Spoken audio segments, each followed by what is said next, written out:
கிறிஸ்துவுக்குள் பிரியமானவர்களே, டி.எல். மூடி, டுவைட் லைமன் மூடி மிகப்பெரிய பிரசங்கியார், உலக புகழ் பெற்றவர். அவரிடம் ஒரு நாள் இன்னொரு சுவிசேஷகர் வந்தார். மூடி பிரபலமாக இருப்பதை அவர் விரும்புவதில்லை. அவரை மட்டம் தட்டி பேசுவதற்காக அங்கே அமர்ந்திருந்த மற்ற பிரசங்கியார் மற்றும் விருந்தினர்களுக்கு முன்பாக ஒரு கேள்வியை கேட்டார். மிஸ்டர் மூடி, மற்ற பிரார்த்தனை கூட்டங்களிலெல்லாம் சுகமாக்கும் வல்லமை மிகப்பெரிய அளவில் செயல்படுகிறது. மற்ற ஊழியக்காரரின் ஊழியங்களில் நடக்கும் அற்புதங்கள் உங்கள் மேடைகளில் ஏன் நடைபெறவே மாட்டேன் என்கிறது என்றார். அதற்கு மூடி சொன்னார், இருக்கலாம் என் அன்பு நண்பரே, நான் அவைகளையெல்லாம் கண்டு கொள்வதே இல்லை. அந்த ஊழியக்கார சகோதரர்கள் தேவனின் கரங்களாக இருக்கலாம், ஆனால் நான் தேவனின் கால் விரல்களின் கடைசி விரலின் நகமாகத்தான் இருக்கிறேன் என்றார். அந்த சாந்தமான பதிலுக்கு மாறுத்தரமாக அவரால் ஒன்றுமே பேச முடியவில்லை. மிகப்பெரிய ஊழியக்காரர் இதைவிட கீழாக தன்னை தாழ்த்தி கொள்ள முடியாது. நீடிய பொறுமையுடன் கூடிய அமைதிதான் இந்த சாந்தம் என்பது. இந்த சாந்த குணம் பெற்றவர்களில் பூமியை சுதந்திரித்துக் கொள்ள முடியும். நீடிய பொறுமையுடன் கூடிய அமைதி சாந்தம். இந்த சாந்த குணம் பெற்றவர்களால் பூமி சுதந்திரித்துக் கொள்ள முடியும் என்று வேதம் சொல்லுகிறது. மத்தேயு 5:5. இது தேவனின் குணம். பின் எப்படி இந்த குணம் மனுஷருக்கு ஏற்றதாக இருக்க முடியும்? இயற்கையிலேயே மனித சுபாவம் என்பது கோபம், ஆத்திரம், மூர்க்கம் இவைகள் நிறைந்தது தானே. அது ஏதேனிலிருந்தே மனிதரிடம் இருக்கிறது. ஆனால் தேவனுடைய சாந்த குணம் அதற்கு முன்பிருந்தே செயல்பட்டு வருகிறது. இந்த கனியை நீ புசிக்கும் நாளிலே சாகவே சாவாய் என்ற நம் கர்த்தர் அவர்களை கொல்லவில்லை. அத்தி இலைகளால் தங்களை மறுத்தி கொண்டிருந்த அந்த பாவம் செய்த நபர்களுக்கு எத்தனை முறை இந்த அத்தி இலைகளால் உங்களை மறைத்து கொள்ள முடியும் என்று தோல் உடைகளை உண்டாக்கி கொடுக்கிறார். அவர் மனித இனத்தை அழிக்காமல் இன்று வரை நீடிய சாந்தத்தோடு நம்மை காத்து வருகிறார். நம்முடைய பாவங்களுக்காக நாம் தண்டிக்கப்படுவோமானால் இன்று என்ற நாளில் நம்மால் உயிரோடு இருந்திருக்க முடியாது. அன்பானவர்களே, இன்று காலையிலிருந்து நாம் எத்தனை பாவங்கள் செய்தோம்?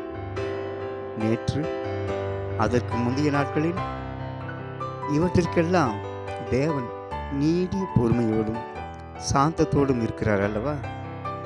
அந்த சாந்த குணம் கர்த்தரின் குணம். வாசித்து பாருங்கள்.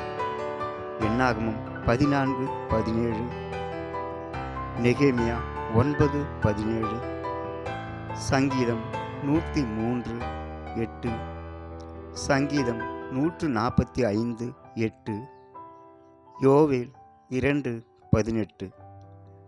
இந்த வசனங்கள் சொல்லுகிறது, கர்த்தர் நீடிய சாந்தமுள்ளவர், கிருபையுள்ளவர்.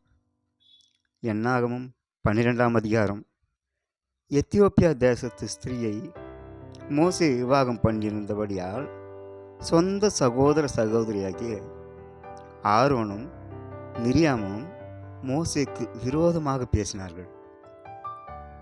கர்த்தர் மோசேயை கொண்டு மாத்திரம்தான் பேசினாரோ, எங்களை கொண்டு பேசவில்லையோ என்கிறார். அவருக்கு விரோதமாக பேசுகிறார்கள். வசனம் சொல்கிறது, கர்த்தர் அதை கேட்டார்.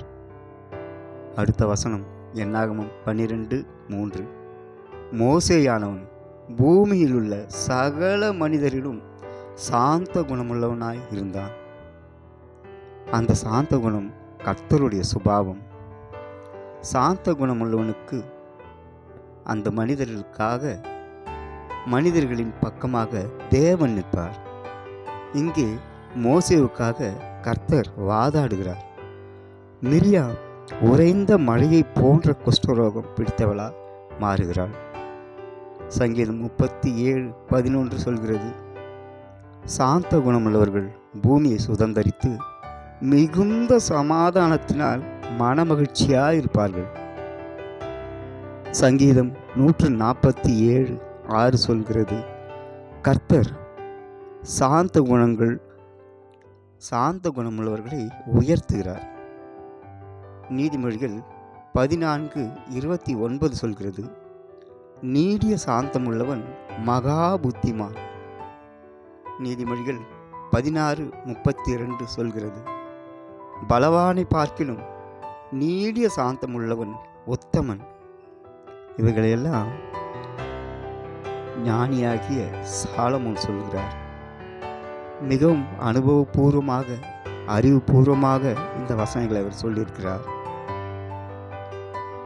ஆபிரகாம் லிங்கன் ஜனாதிபதியாக பொறுப்பேற்று கீழே இறங்கி வருகிறார். எதிர்க்கட்சி தலைவர் அவரை நோக்கி வந்து கைகுலுக்கி வாழ்த்து சொல்கிறார். லிங்கனும் அங்கீகரிக்கிறார். உடனே அவர் லிங்கனை பார்த்து அவர் அவமானப்படும்படியாக எல்லோர் எதிரிலும், மிஸ்டர் லிங்கன், இந்த பூட்ஸுகள் உங்கள் அப்பா எனக்கு தைத்து கொடுத்தது. அவர் பூட்ஸ் தைப்பவர் என்ற ஞாபகார்த்தமாக இதை நான் இன்னும் போட்டு கொண்டிருக்கிறேன். பரவாயில்லை அல்லவா என்றார். சுற்றி நின்றவர்களில் சிலர் லிங்கனை பார்த்து நகைத்தனர். அவற்றையெல்லாம் உதாசீனப்படுத்திய லிங்கன் அவரை பார்த்து சொன்னார், நன்றி நண்பரே, என் தகப்பனாரை நினைவில் வைத்து கொண்டிருப்பது எனக்கு மிகுந்த மகிழ்ச்சி அளிக்கிறது. என் தகப்பனார் எவ்வளவு நேர்த்தியாக, அழகாக, கச்சிதமாக செய்திருக்கிறார். உண்மையிலேயே அவர் ஒரு திறமைசாலி. சகோதரரே, ஒருவேளை இந்த பூட்ஸுகள் கிழிந்துவிட்டால் என்னிடம் கொடுங்கள், என்னால் சரி செய்ய முடியும், நான் செய்து தருகிறேன் என்கிறார். எவ்வளவு சாந்தமான பதில்! இயேசு சொல்கிறார், மத்தேயு 11:28-30, வருத்தப்பட்டு பாரம் சுமக்கிறவர்களே, உங்களுக்குள் அமைதி இல்லை, உங்கள் உள்ளங்களில் நிம்மதி இல்லை. பெரிய பாரங்களை உங்கள் கழுத்தின் மேல், உங்கள் தோளின் மேல் போட்டு ஆறாத துயரத்தில் இருக்கிறீர்கள். உங்கள் மனதில் இருக்கும் கவலைகளை நான் சுமந்து கொள்கிறேன். உங்கள் பாரங்களை, உங்கள் நுகத்தை என் தோளின் மேல் ஏற்றிவிடுங்கள். என் தோளின் மேல் மிகுந்த நிம்மதியை, ஆறுதலை ஏராளமாக வைத்திருக்கிறேன். என்னிடம் சமாதானம் இருக்கிறது. இதை ஏற்றுக்கொண்டு ஆறுதல் அடையுங்கள். நான் மிகுந்த சாந்தத்தை வைத்துக்கொண்டு உங்கள் பாரங்களை எல்லாம் என்மேல் வைத்துக்கொள்ள விருப்பப்படுகிறேன் என்கிறார். இரவில் நிம்மதியாக உறங்க முடியாமல் எவ்வளவோ பாரங்கள், புரண்டு புரண்டு படுத்தாலும் நெஞ்சுக்குள் நெருடி கொண்டே இருக்கும் பிரச்சனை, கவலைகள், காலை எழுந்தவுடன் கண் விழிக்கும் முன்னே நம் பிரச்சனைகள் விழித்துக் கொள்கிறது. ஒவ்வொரு நாளும் சிரிப்பதும் மறந்து போய் கவலைகள் நம்மை அழுத்தி கொண்டிருக்கிறது. நாம் இன்னும் இவற்றை 1000 மடங்கு அதிகமாக்கி கொண்டிருக்கிறோம். ஆனால் தேவன் 100% என்னிடத்தில் சொல்லிவிடுங்கள், உங்களுடைய பிரச்சனை என்னிடம் சொல்லிவிடுங்கள் என்று கேட்கிறார். அவர் மிகுந்த கிருபை உள்ளவர், மிகுந்த சாந்தம் உள்ளவர். நம் கவலைகளின், பிரச்சனைகளின் ஒவ்வொரு எழுத்தையும், எழுத்தின் உறுப்புகளையும், வார்த்தைகளையும், வார்த்தையின் ஒலிகளையும் கவனிப்பவர், உற்று கவனிப்பவர். பவுலின் பிரச்சனைகளை விட நமது கவலைகள் அவ்வளவு பெரியதல்ல. நாம் நம் அளவில் பார்க்கிறோம். பவுலின் காலம் மிகவும் பெரியது. அப்போஸ்தலர் 20:19-27 வரை தனக்கு என்ன நேரிடப் போகிறது என்பதை பவுல் அறியவில்லை. அவர் எருசலேமுக்கு போகிறார். அங்கே அவருக்கு மரணம் கூட நேரிடலாம். ஆனால் மிகுந்த சாந்தத்தோடு விசுவாசிகளுக்கு தெரிவிக்கிறார். எல்லாவற்றையும் மனத்தாழ்மையோடும் சாந்தத்தோடும் நமக்கு போதிக்கிற அவர் ஸ்தேவானை கொலை செய்ய சம்மதித்திருந்தவர். அவர் ஒரு பரிசேயர். ஒரு காலத்தில் கிறிஸ்தவர்களை துன்புறுத்துவதற்காகவே பிறப்பு எடுத்தவர் போல் செயல்பட்டவர். தீவிரமான யூத மார்க்கத்தான். நியாயப்பிரமாணத்தை தவறாமல் அனுசரித்து வந்தவர். கர்த்தர் அவரை தெரிந்து கொண்ட பின்பு பவுல் எழுதுகிறார், பிலிப்பியர் 4:5, உங்கள் சாந்த குணம் எல்லா மனுஷருக்கும் தெரிந்திருப்பதாக. அப்போஸ்தலர் 20:19 பவுல் எழுதுகிறார், வெகு மனத்தாழ்மையோடும் மிகுந்த கண்ணீரோடும் வெகு தாழ்மையோடும். அதற்கு கீழே தன்னை தாழ்த்து கொள்ள முடியாது. மிகுந்த கண்ணீரை விட இன்னும் கண்ணீரை அதிகமாக விட முடியாது. இவர்கள் சாந்த குணத்தால் வருவது. சாந்த குணம் கர்த்தரால் வருவது. ஆவியான கர்த்தர் நமக்குள் இருப்பதால் பரிசுத்த ஆவின் ஆலயமாய் நாம் இருக்கிறோம். தேவனின் அற்புதமான சாந்த குணம் நமக்குள் இருக்கிறது. சங்கீதம் 27:9 சொல்கிறது, சாந்த குணமுள்ளவர்களை நியாயத்திலே நடத்தி சாந்த குணமுள்ளவனுக்கு தமது வழியை போதிக்கிறார். சங்கீதம் 149:4 சொல்கிறது, சாந்த குணமுள்ளவர்களை இரட்சிப்பினால் அலங்கரிப்பார். அவர் நம்மை அலங்கரிப்பது எவ்வளவு பெரிய பாக்கியம்! எதற்காக அலங்கரிப்பார்? மற்றவர் எதிரே நம்மை மகிமைப்படுத்த. தேவன் தரும் மகிமையும் அலங்கரிப்பும் எவ்வளவு மேன்மையாயிருக்கும்! தான் நடந்து கொண்ட வழியில் தன் சீடர்களுக்கும் நடக்க பவுல் தீமோத்தேயுவையும் தீத்துவையும் பயிற்றுவிக்கிறார். 1 தீமோத்தேயு 6:10-11 வசனங்கள். சாந்த குணம் ஆவின் கனிகளில் ஒன்று. அது ஆவியானவரால் நமக்கு கொடுக்கப்பட்டிருக்கிறது. மரத்தினாலே நாம் கனிகளை அறிகிறோம். நமக்குள் இருக்கும் சாந்த குணத்தால் மட்டுமே நம்மை பற்றி மற்றவர்கள் அறிந்து கொள்வார்கள். அது நம் தேவனை மகிமைப்படுத்தும் செயலாக இருக்கும். பூமியை உண்டாக்கின கர்த்தர் நமக்கு ஒரு பெரிய இரகசியத்தை வெளிப்படுத்தியிருக்கிறார். அன்பானவர்களே, இந்த வசனம் கர்த்தரால் கொடுக்கப்பட்டது. இது அவர் நமக்கு கொடுத்த வாக்குத்தத்தம்.